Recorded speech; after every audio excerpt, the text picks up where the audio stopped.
আমার hair cut. এই যে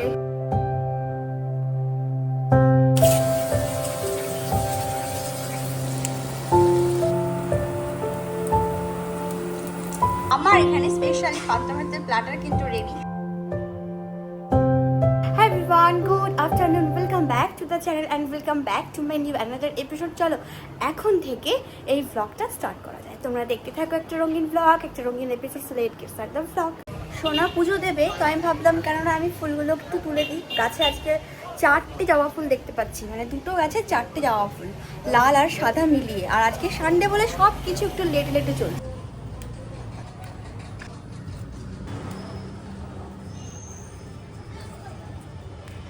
করবো, চলে এসেছি কিচেনে।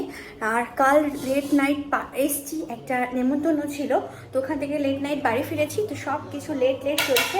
তবে হ্যাঁ, ভাত বানিয়ে গেছিলাম কারণ আজকে পান্তা ভাত খাওয়া হবে। এখানে এতটা গরম, আর গরম গরম ভাত, ওই স্পাইসি মাংস খেতে ইচ্ছে করছে না। এমনিতেই কালকে লেট নাইট খাওয়া হয়েছে, তো আমি কালকে ডাল ভিজিয়ে রেখেছিলাম, মুসুরির ডাল, এটাই এখন গ্রাইন্ড করবো, দেন বড়া বানাবো।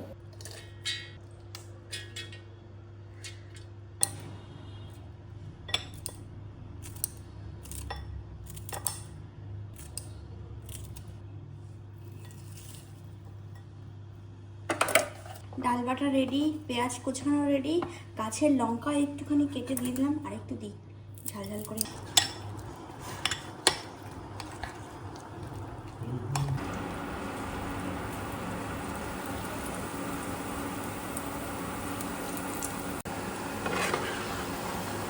এরকম ডালের বড়া এর থেকেও ছোট্ট ছোট্ট সাইজের একদম বল বল করে ফ্রাই করে তার সাথে চাটনি দিয়ে আমাদের বর্ধমানে অনেক জায়গায় বিক্রি হয়। Even not only Bardhaman, Uttarakhand, Nabiganj যেখানে আমি থাকি সেটেল, ওখানেও অনেক জায়গায় বিক্রি হয় আলুর পকোড়াগুলো। তার সাথে যে চাটনিটা দেয় না, আর ঠান্ডার দিনে বেশি ভালো লাগে এই সমস্ত ভাজা পোড়া খেতে। ও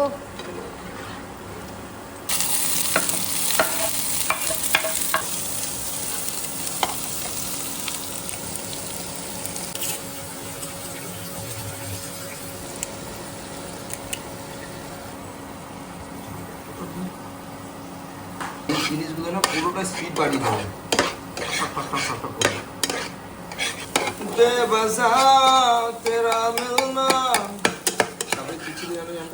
গরম গরম ডালের বড়া রেডি। তার সাথে আমি একটু শুকনো লঙ্কা ভেজে নিয়েছি 4 পিসের মতন, পেঁয়াজ কাটা হয়ে গেছে, লেবু নিয়ে নিয়েছি, গাছের কাঁচা লঙ্কা, আর এখানে ডিম ভুর্জি বানিয়ে নিয়েছি। থালি রেডি, সবাই আসছে, দেন সবাইকে এই সমস্ত। আমাদের ভাত রেডি, মানে আমার এখানে স্পেশালি পান্তা ভাতের প্ল্যাটার কিন্তু রেডি, সব দিয়ে সাজিয়ে নিয়েছি আমি, যেহেতু একটু ফটো সেশন করলাম এই কারণে। তো চলো, এখানকার গরম বলতে আফ্রিকাতে এখন প্রচুর গরম, যেহেতু ইন্ডিয়াতে এখন ঠান্ডা, তো এখানকার গরমে এই ঠান্ডা ঠান্ডা পান্তা ভাত সাথে এরকম রকমারি ভাজা দিয়ে খেতে কিন্তু দারুণ লাগে, যেটা তোমরা গরমকালে বসে অনুভব করো। আমরা এখন এখানে, যখন ইন্ডিয়াতে শীতকাল থাকে, আমাদের এখানে যখন গরমকাল থাকে, আর আমরা তখন এখানে বসে এই জিনিসটাকে অনুভব করি। বাইরে যা গরম, মনে আর হচ্ছে না কোনো বিরিয়ানি, চিকেন কষা, মাটন কষা, রাইস, এটা ওটা। আর যদিও বা কালকে ওই পার্টিতে গিয়ে অনেক ননভেজ মেনু ছিল আর স্পাইসি খাবার ছিল, তো আজকে একদম পান্তা ভাতটা পেটের জন্য একটা ঠান্ডাদায়ক খুব ভালো একটা ডিশ। পান্তা ভাত খেয়ে পান্তা ভাতের আষাঢ়ে যেসব ঝিমিয়ে পড়েছে। ঘুম পাচ্ছে বাবু? ঘুম পাচ্ছে? ইস, দেখে তো মনেই হচ্ছে ঘুম পাচ্ছে, মিথ্যে কথা বলবি না। পান্তা ভাত খেয়ে ঘুমাচ্ছে তোমার? তুমি পান্তা ভাত খেয়ে আর ঘুম দিলাম না, যাচ্ছি আজকে একটু হেয়ার কাট করতে। অনেক দিন ধরেই করব করে আর করাই হচ্ছে না, তো ফাইনালি আজকে একটু হেয়ার কাট করব, কিন্তু কতটা করবো জানি না, ভাবছি একটু ট্রিমই করাবো, দেখা যাক। এর আগে ছেলেদেরকে জিজ্ঞাসা করলাম, বাবু হেয়ার কাট করাবো? ছেলেরা স্ট্রিক্টলি বললো না, কিন্তু আমার তো ইচ্ছে হচ্ছে একটু নিচ থেকে ট্রিম করাতে, কারণ নিচটা একদম ওই ঘোড়ার যে লেজ হয় না, ওরকম টাইপের একদম এই জায়গাটায় হয়ে গেছে, তো আমি একটুই কাটিং করাবো। তো তার জন্য একটু রেডি হচ্ছি, সানস্ক্রিন লাগিয়ে কারণ বাইরে এত রোদ যে সানস্ক্রিন লাগানো ছাড়া বিলকুল বেরোনো যাবে না। শোনা, তুমি লাগাবে নাকি একটুখানি সানস্ক্রিন?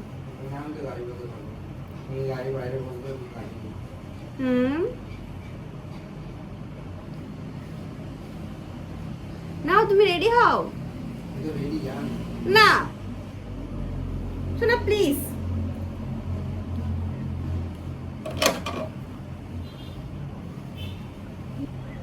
ওভার কনফিডেন্সের সাথে মেকআপ করতে গেলে একটু প্রবলেম হবেই। যেমন লিপস্টিক লাগাতে গেলাম, এটা এদিকে ওদিকে স্প্রেড হয়ে গেল, কারণ ওই যে আমার ওভার কনফিডেন্ট। বেরিয়ে পড়েছি রেডি হয়ে, আজের সমান ঘরে রইলো। আর বাইরের রোদটা হচ্ছে খা খা করছে। এই যে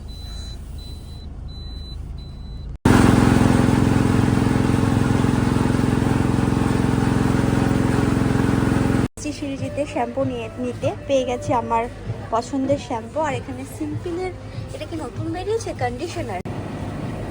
কদিন যেই দইটার কথা আমি প্রীতিকে জিজ্ঞেস করেছি, আর ফাইনালি আজ পেয়ে গেলাম। তাই এই যে বড় একটা, ছোট দুটো তুলে নিয়েছি। কালারটা এটা, এটা ভালো, এটা মনে হয় বড়, এটা বড় সোনা, এটা পারফেক্ট। চকিতে এসছি আর এই যে 50% অফ চলছে।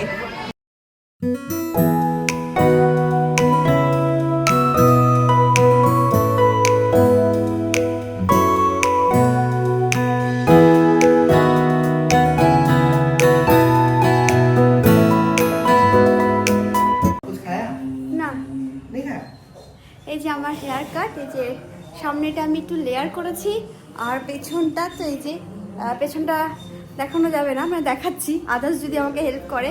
আদার্স আমাদের একটুকুও পছন্দ নয় আমি হেয়ার কাট করি, বাট করে এসছি। আমার তো লিটারালি বলে দিল মামা বহু ছোটা করে দিয়া, বাট আদার্স বললো না ওকে ওকে আছে। যাক ঠিক আছে, আমার চুল আবার বড় হয়ে যাবে, এটা বিলিভ করি যে আমার চুলটা একটু তাড়াতাড়ি গ্রোথ হয় আর কি। এই যে টিভিতে দেখতে পাচ্ছ এত দূর আমার লেন্থটা হয়ে গেছে।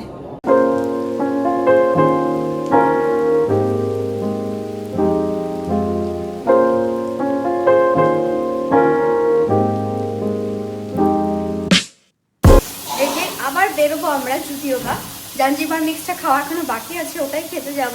তো তার আগে ভাবলাম যে একটু ম্যাক্রোনি বানিয়ে নিই, কালকে নাহলে অনেকটা হচপচ হয়ে যাবে আমার চেম্বার, সোনার অফিস, ছেলেদের স্কুল। তো একটু ম্যাক্রোনি বানাচ্ছি কাল সকাল ব্রেকফাস্টের জন্য, এটা সবার জন্য।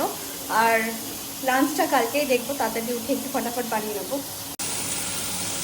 যেহেতু কালকে মানডে, তো এর মধ্যে কোনো অনিয়ন আমি অ্যাড করিনি, আর শুধু একটু ক্যাবেজ আর এই ক্যারট ক্যাপসিকাম, আর এখানে আমি একটু অলিভ দিয়েছি।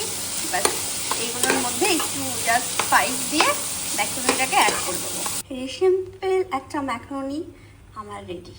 প্ল্যানিং একটু চেঞ্জ হয়ে গেছে, এখানে ফটাফট বানিয়ে নিয়েছি আমি চিকেন পোলাও। আজকে জাঞ্জিবার খেতে যাওয়ার প্ল্যানিংটা হলো না, বাই দ্য ওয়ে এখানে আমার একটুখানি জ্বলে গেছে তেলের মধ্যে পেঁয়াজ দিতে গিয়ে, তো তেল ছিটে এসছে একটু জাস্ট।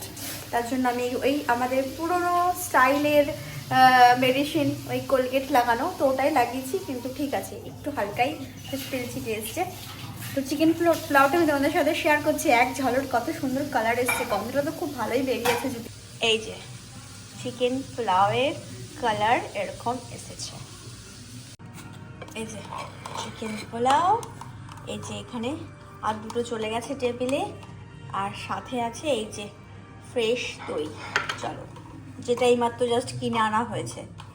কেমন কেমন ভালো আছে? হ্যাঁ চলো, ব্লগটা এখানে শেষ করছি। আবার দেখা হবে নেক্সট একটা রঙিন ব্লগের সাথে। সবাই ভালো থেকো, সুস্থ থেকো, সবাই সবার নিজের খেয়াল রেখো। Good night, take care, bye bye. এই যে একটু হালকা হালকা পুড়ে গেছে, চলো।